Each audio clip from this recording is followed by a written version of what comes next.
Hey guys, Roberto here, preparing for my last presentation. I did 3 talks, 3 different states in 3 days. I went to Orlando, Virginia, Washington, and now I'm here in South Carolina.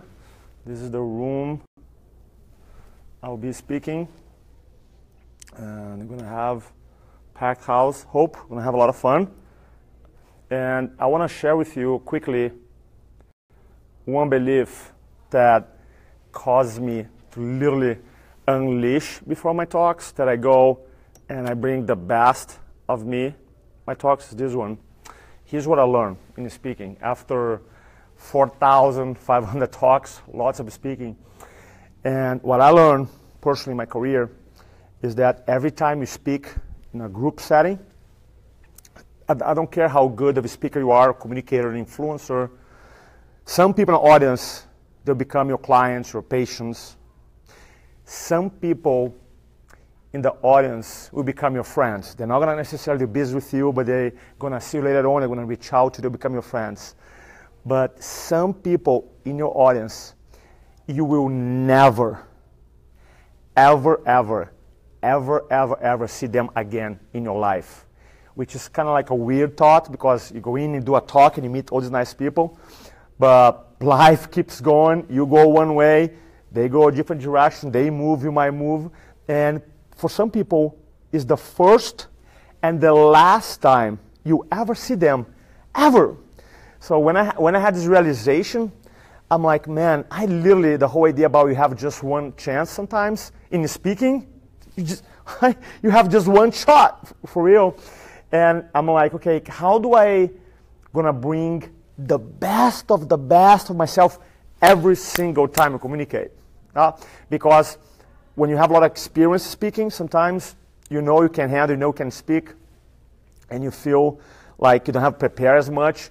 But let me ask you this, when you go and see a speaker, do you want that speaker to be a 90% or 100%? Right? When you pay to go to a seminar or a training, or someone go present to your company, do you want to be that presenter at 100% or 95%? 100%, right? You expect other people to be 100%, so therefore you have to be 100% every single time.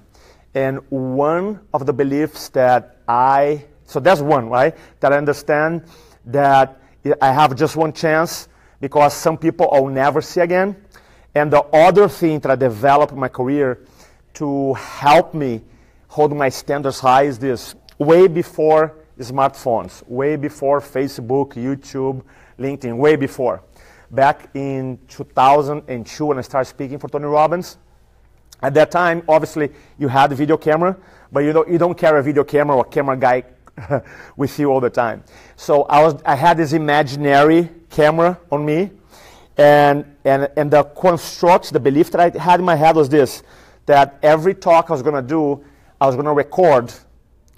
And eventually, they're going to show that presentation to my kids. Right?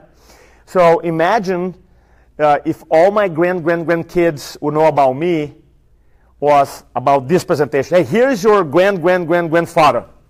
Right? Let me ask you, what kind of man do I have to be? What kind of influencer do I have to be? What kind of human being do I have to be to unleash and give everything I have in that half an hour, 1 hour, 2 hours, or 3 days? So because I said, man, what kind of impression my grandkids will have about me? Just a metaphor, right? It's an analogy. I created this construct in my head. But the idea is that what kind of person do I have to be in that talk so that someone 30, 40, 50, 100, 200 years from now would make would have a perception about what kind of person was based only on that talk. And so that way, I'm like, okay, you know what? I want to give everything I have. I'm going to unleash everything I have in that time period.